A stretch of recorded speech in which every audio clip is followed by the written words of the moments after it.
నాటకం చాలా బాగుంది, కొనసాగించండి. సోదర సోదరీమణులారా, మీ మీ ఇళ్లలోంచి బయటికి రండి. ఒక శుభవార్త తెచ్చాను.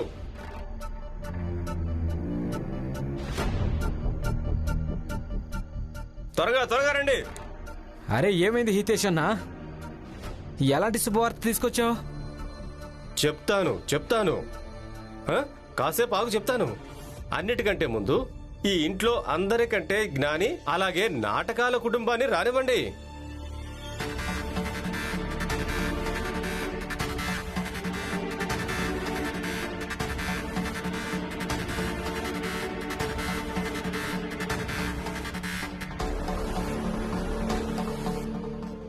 చూడండి, ఒక అతిపెద్ద లాటరీ తగిలింది. ఇక అదే లాటరీ వల్ల మనందరికీ ఇల్లు లభిస్తుంది, సొంతిల్లు.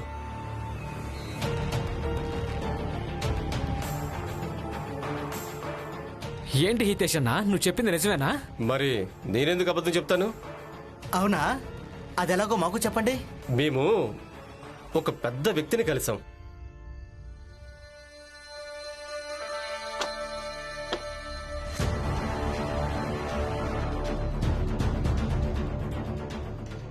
చూడు హితేష్, మీ బస్తీలో ఎంతమంది అయితే ఉంటున్నారో వాళ్ళందరితో సంతకం పెట్టించి తీసుకొనిరా. అక్కడ ఇల్లు నిర్మించడం వల్ల వాళ్ళకి ఎలాంటి అభ్యంతరం లేదని. బదులుగా అందరికీ ఇల్లు ఇస్తాను. అలాగే అయ్యగారు. చూడు, ఇలాంటి అవకాశం మీకు మళ్ళీ మళ్ళీ లభించదు. అన్నట్టు ఈ పని చేసినందుకు నీకు విడిగా డబ్బులు కూడా ఇస్తాను. అలాగే అయ్యగారు. ఆయన పెద్ద పెద్ద ఇల్లు నిర్మిస్తాడు. అంతవరకు మనందరం వేరే చోట ఉండాల్సి వస్తుంది. అందుకోసం మనకు అద్దె కూడా ఆయన కడతాడు. ఇక ఎప్పుడైతే ఇక్కడ నిర్మాణ పనులు పూర్తవుతాయో అప్పుడు మనందరికీ పెద్ద ఇల్లు కూడా లభిస్తుంది.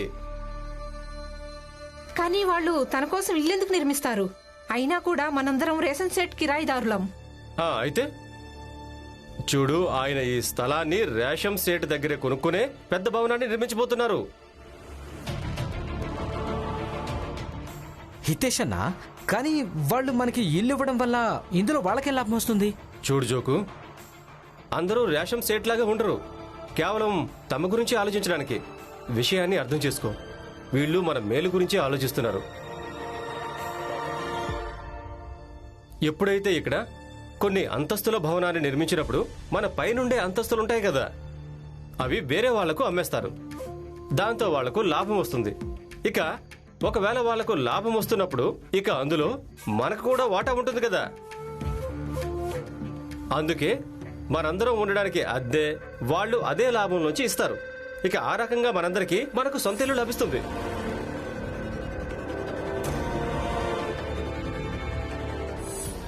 దానికోసం ఈ కాగితం మీద ఎవరు వేలిముద్ర వేయాలనుకుంటున్నారో వాళ్ళు వేలిముద్ర వేయండి. అలాగే ఎవరు సంతకం చేయాలనుకుంటున్నారో వాళ్ళు సంతకం చేయండి. మనం ఇలా చేయడం మంచిదని నాకు అనిపించడం లేదు. ఎవరికి తెలుసు, రేపు వాళ్ళు ఇల్లే ఇవ్వరేమో. చేతిలో ఏ ఇల్లు అయితే ఉందో ఆ ఇల్లు కూడా మిగలదు.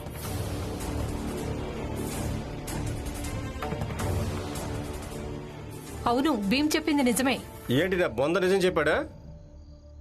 ఏ భీమరావు, నువ్వు పెద్ద తెలివైన వాడిలా మాట్లాడొద్దు. ఏ వ్యక్తి భవనాన్ని నిర్మించబోతున్నాడో తన దగ్గరే ఈ రామ్జీ పనిచేస్తున్నాడు. కనీసం నువ్వైనా ఆ వ్యక్తి మీద నమ్మకం పెట్టుకోవడం మంచిది. ఆయనే కదా మీ నాన్న యజమాని. లేదంటే నువ్వు మీ నాన్నకి చెప్పొచ్చు కదా అక్కడ ఉద్యోగం వదిలేయమని.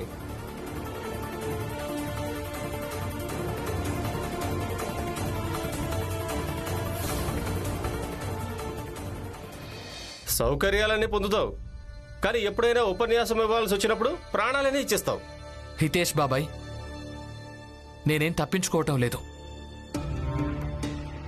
ఇక నాకు ఇలా ఏమాత్రం అనిపించటం లేదు మీకు ఇల్లు లభిస్తే ఏదో చెడు జరిగిపోతుందని. కానీ నాకేమనిపిస్తోందంటే మనం కేవలం జాగ్రత్తగా ఉండి చేయటం మంచిది అని. అసలు జాగ్రత్తగా ఉండాల్సిన అవసరం ఏముంది? నీకు ఎప్పుడూ కూడా అకారణంగా పనికి మాలిన దాని గురించి వాగడమే తెలుసు, అంతే. అయినా మనందరికి సొంత ఇల్లు లభిస్తుంటే అది మంచిదే కదా. నాకు అర్థం కాని విషయం ఏంటంటే ఇందులో భీమ్ తప్పుగా ఏమన్నాడు? ఇలా ఆలోచించకుండా మనం కళ్ళు మూసుకుని ఏ కాగితం మీదైనా సంతకం పెట్టేస్తే ఒకవేళ రేపేదైనా తలకిందలైందంటే ఇప్పుడు మనం ఏ ఇంట్లో ఉంటున్నామో ఆ ఇల్లు కూడా లేకుండా పోతుంది. మనందరం నీడలేని వాళ్ళు అయిపోతాం.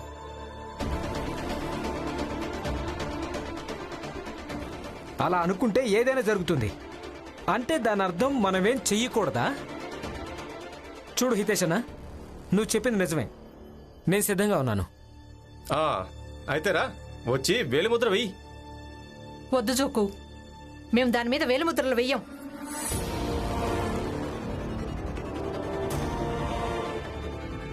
అవును, వెనక ముందు ఆలోచించకుండా మేము ఏ కాగితం మీద వేలిముద్ర వెయ్యము. అలాగే జోకు కూడా వేయడు. పదదలే అమ్మా, వేలిముద్ర వేయించుకొని మనకున్న ఇల్లు లాక్కోవాలనుకుంటున్నారు. నేను ఇంకా రమ కూడా సంతకాలు చెయ్యం. పద.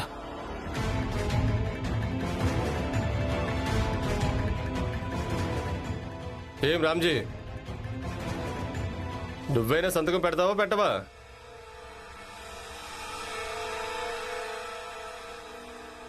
రామ్జీ, ఒకవేళ నువ్వు దీనిపైన సంతకం చేయకుంటే మీ యజమానికి నువ్వు మోసగాడవని చెప్పు.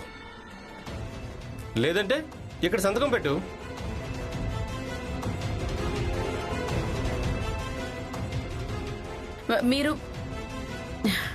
మీరు సంతకం పెట్టివ్వండి. కనీసం మనకి సొంతిళ్ళైనా లభిస్తుంది. మీరు జీవితమంతా సంపాదించినా అయినా కూడా మనకు సొంతిల్లు లభిస్తుందో లభించదో వెళ్ళి సంతకం చేసివ్వండి.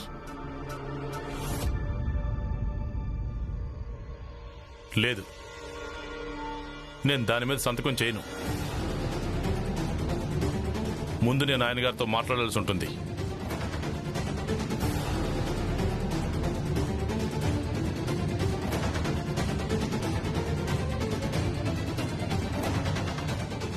వినండి, నా చేతిలో ఉన్న ఈ కాగితం మీద ఇక్కడున్న ఒక్కొక్క వ్యక్తి సంతకం గాని వేలిముద్ర గాని వెయ్యనంత వరకు అంతవరకు భవన నిర్మాణ పనులు మొదలు కానే కావు. అందుకే ఈ కాగితం మీద వేలిముద్ర లేదా సంతకం చేయడం చాలా అవసరం.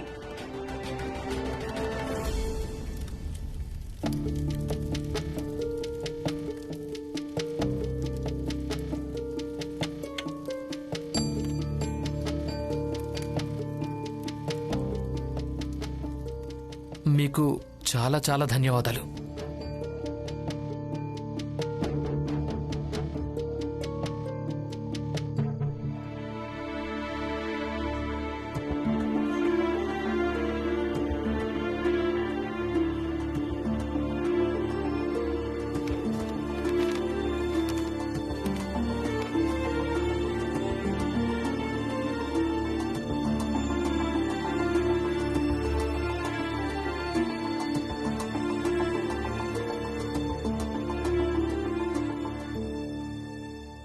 భీమరావ్,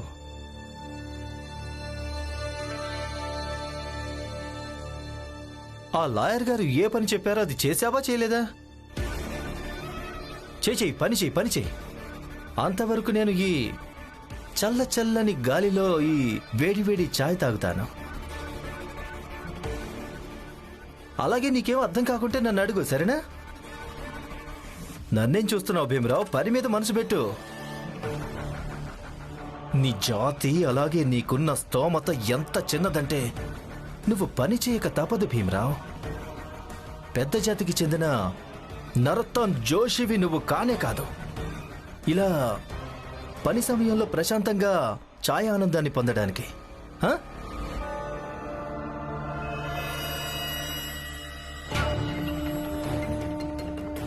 నాకు లాయర్ కావాలనేముంది? నేను ఆఫీస్కి ఎందుకు వచ్చానంటే కేవలం నేను ఇబ్బంది పెట్టడానికి మాత్రమే. అలాగే ఆఫీస్లో నుంచి నిన్ను గెంటించడానికి. అయ్యో,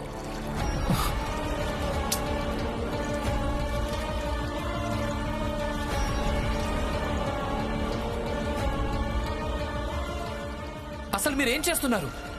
నేనా? భీమరావు, ఈ పాత్రలో కొంచెం ఛాయ్ మిగిలింది. ఇక నేను ఇలా పోసానంతే. ఏంటి పరిహాసంగా ఉందా? ఇక నేను ఆలోచించి ఆలోచించి ఒక్కొక్క పాయింట్ రాస్తున్నాను, ఇక మీరు దాని మీద ఛాయ్ పోసేశారా? అయితే ఏంటి? నీ తెలివి చాలా వేగంగా పనిచేస్తుంది కదా భీమరావ్. అంటే ఏం రాసావో అది గుర్తుండే ఉంటుంది. అయితే మరొకసారి రాయ్.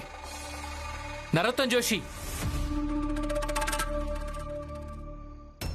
మీకు విషయం తెలుస్తోందా? మీరు మెల్లిమెల్లిగా చాలా క్రూరంగా మారిపోతున్నారు. అనవసరంగా ఇతరులకు హాని కలిగించడం వల్ల మీకు చాలా ఆనందం దొరకడం మొదలైంది. నిజమే, నేను క్రూరంగానే మారిపోయాను భీమరావ్. ఎందుకంటే నీలాంటి వాళ్ళతో క్రూరంగా ప్రవర్తించడమే మంచిదని నాకు అర్థమైంది. అర్థమైందా? ఇక పని చూసుకో.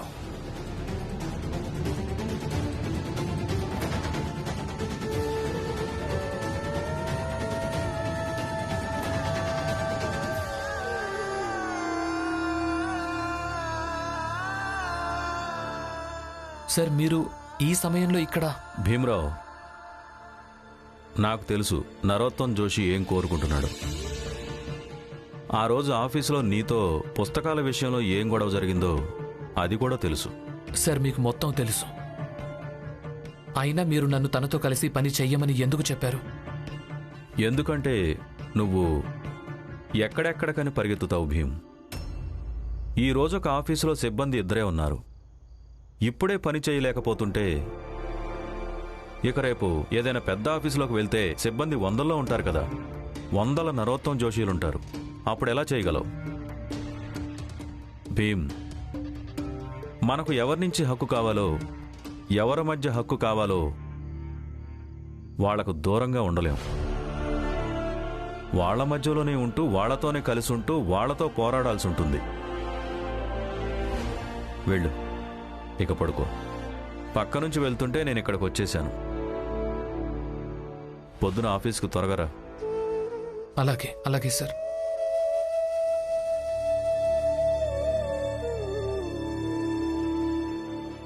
మీరు చెప్పింది నిజమే సార్. నేను వాళ్లతోనే ఉంటాను, వాళ్ల మధ్యలోనే ఉంటాను, వాళ్ల మధ్యలోనే ఉంటూ వాళ్ల నిర్వాకాలతో పోరాటం చేస్తాను.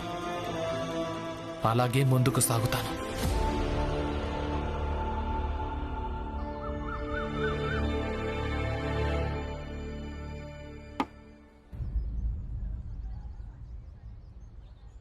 సేట్ గారు, ఒక మాట అడగాలి.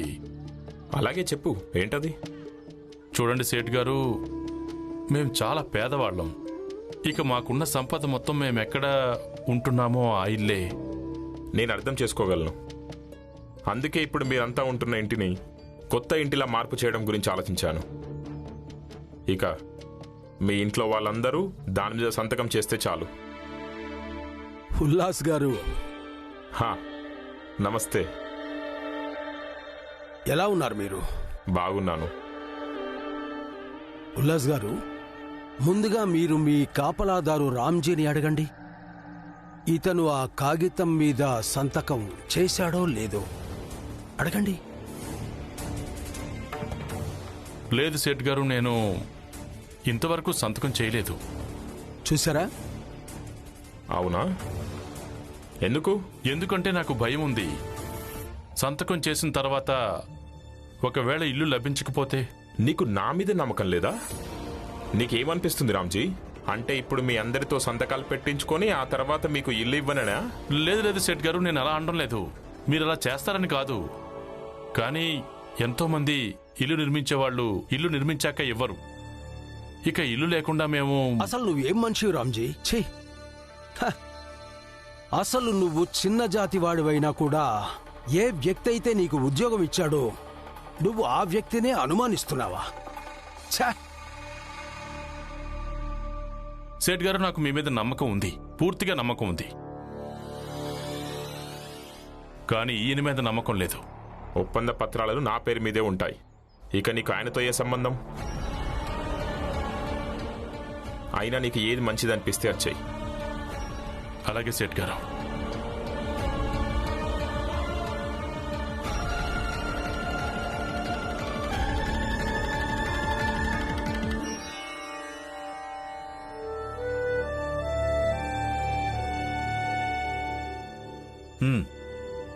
గుడ్. ఇందులో 17 పాయింట్స్ ఉన్నాయి. ఇక నాకు ఇవి చాలా సహాయపడతాయని అనిపిస్తోంది. Very good. ధన్యవాదాలు సార్. సార్ ఇందులో ఎక్కువ పాయింట్స్ నేనే రాశాను సార్. అంటే లేదు, భీమ్రావ్ కూడా 3-4 పాయింట్స్ రాశాడు. ఈ రోజు ఒక ఆఫీసులో సిబ్బంది ఇద్దరే ఉన్నారు. ఇప్పుడే పని చేయలేకపోతుంటే ఇక రేపు ఏదైనా పెద్ద ఆఫీసులోకి వెళ్తే సిబ్బంది 100లో ఉంటారు కదా. 100 నరోత్తం జోషీలుంటారు. అప్పుడు ఎలా చేయగలవు? నిజమే సార్. ఈయన రాయడంలో నాకు చాలా సహాయం చేశాడు.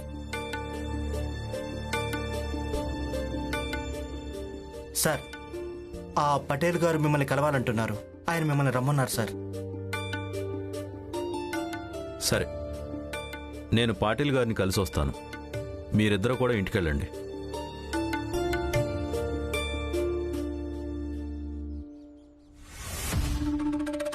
భీమరావ్, ఏంటి ఇది తెలియడం నాకు బాగా నచ్చింది. నువ్వు చాలా తొందరగా అర్థం చేసుకున్నావని. నంబర్ 3వాడు తనకంటే పైనున్న వ్యక్తితో ఎలా ప్రవర్తించడం మంచిదో, అంటే అప్పుడప్పుడు చాలా తెలివితేటలు ప్రదర్శిస్తుంటావు భీమరావ్. వెళ్ళు.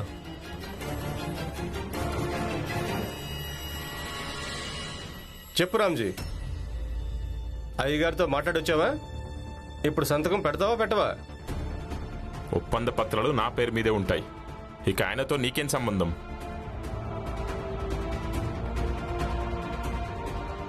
చూడు రామ్జీ, ఈ కాగితం మీద అందరూ సంతకాలు పెట్టేంత వరకు నిర్మాణ పనులు మొదలు కానే కావు. చూడు రామ్జీ, ఒకవేళ చెడు జరిగినా కూడా నువ్వు దేని గురించి ఆలోచిస్తున్నావు? ఎందుకంటే ఇది నీ ఇల్లు కానే కాదు, ఎవరో కబ్జా చేయడానికి. ఎలాగూ మనందరం ఇక్కడ కిరాయిదారులే కదా, అద్దె కడుతున్నాం. కానీ ఆలోచించు, ఒకవేళ ఇదంతా నిజాయితీతో జరిగితే మనందరికీ సొంతిల్లు వస్తాయి. చూడు రామ్జీ, ఒకవేళ నీకు మా గురించి కొంచెమైనా బెంగుంటే సంతకం చేసి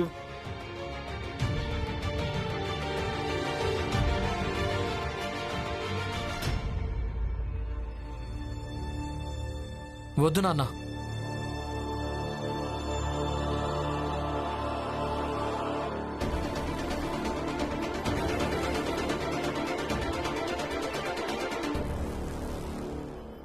మీరు సంతకం చేయకండి. అలాగే వీలైతే వీళ్ళందరికీ కూడా కొంచెం నచ్చ చెప్పండి. ఎవరు అత్యుత్సాహానికి పోకండి. ఒకసారి అందరం కలిసి వాళ్ళతో మాట్లాడి చూద్దాం. కొత్తిల్లు ఇచ్చేదాకా మనం ఎక్కడుండాలి, ఏం చెయ్యాలి అనేది అడుగుదాం. అన్ని రాతపూర్వకంగా ఇవ్వమందాం. ఆ తర్వాత సంతకాలు పెట్టిస్తాం కదా.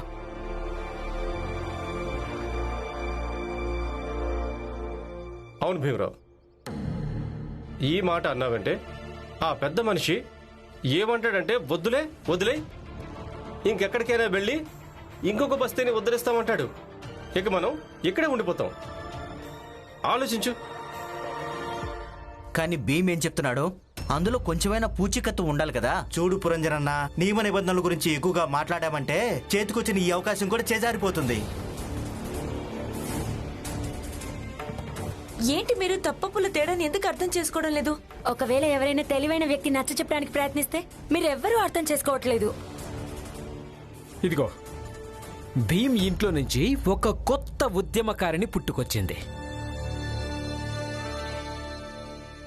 భీమ్రావ్,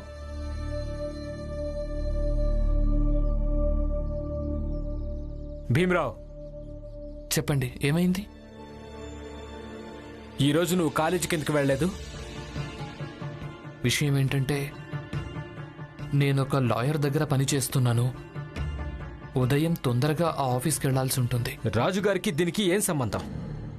నువ్వు ఏ పని చేస్తున్నావో అది ఎందుకు చేస్తున్నావో రాజుగారికి కేవలం దీంతోనే సంబంధం. నువ్వు రోజు సమయానికి చదువుకోవడానికి వెళ్తున్నావో లేక వెళ్ళడం లేదా? అలాగే ఒకవేళ నువ్వు చదువులో ఒక్క తరగతి కూడా వినుకుంటే అందుకు నీకు శిక్ష కూడా పడచ్చు. శిక్ష పడుతుంది అంటే? అంటే రాజ్య నియమాల ప్రకారం ఏ విద్యార్థికి ఆర్థిక సహాయం లభిస్తుందో అతని చదువు మీద రాజ్యానికి నియంత్రణ ఉంటుంది. ఇది నీ మొదటి తప్పు. అందుకే నిన్ను క్షమించడం జరుగుతుంది. ఇక నుంచి ఇలా ఎప్పుడూ చేయొద్దు. ఒక్క తరగతి కూడా వదిలేయద్దు. అలాగే.